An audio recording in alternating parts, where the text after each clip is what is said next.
Come away. Is it worth the watch? Keep watching to find out.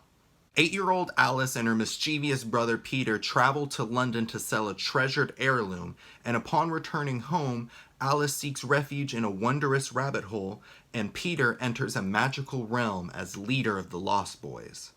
So I just told you what the movie says it's about, but that's only the last 5 minutes of this movie.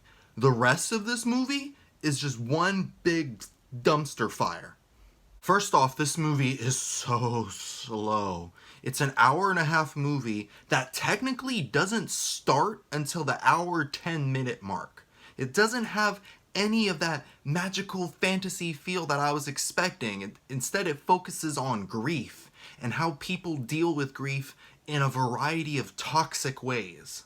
Which that stuff is important to talk about, don't get me wrong, but it's not what I paid to see. I sat down on my couch expecting to watch this fun, magical fantasy, but instead I got this boring and depressing movie about characters slowly having a mental breakdown. More about that later.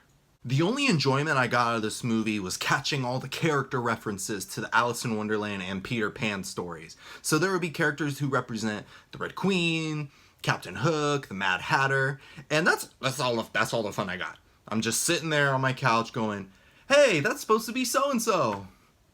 Yay!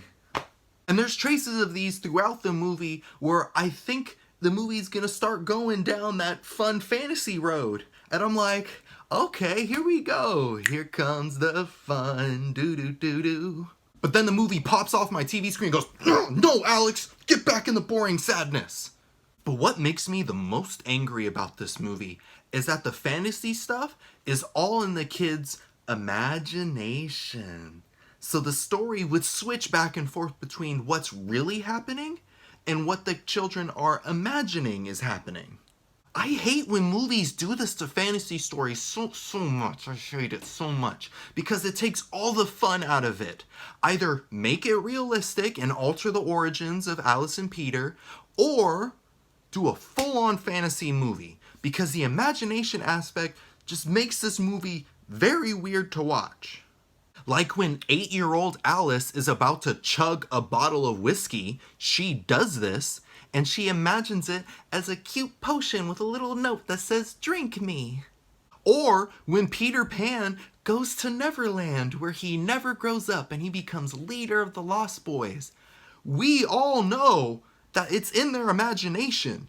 So that means there's a big man-child running around London abducting children. Overall, this movie is not what it was promised to be. It wasn't a unique origin story of beloved story characters, and it wasn't a fun, fantastical journey. Do you want to know what it was? It was a waste of time! Ah! Come Away is softer than soft. This is moist! Thanks for watching. Click right here to watch more reviews. And to see new reviews, click right here to subscribe to my channel so you don't miss anything.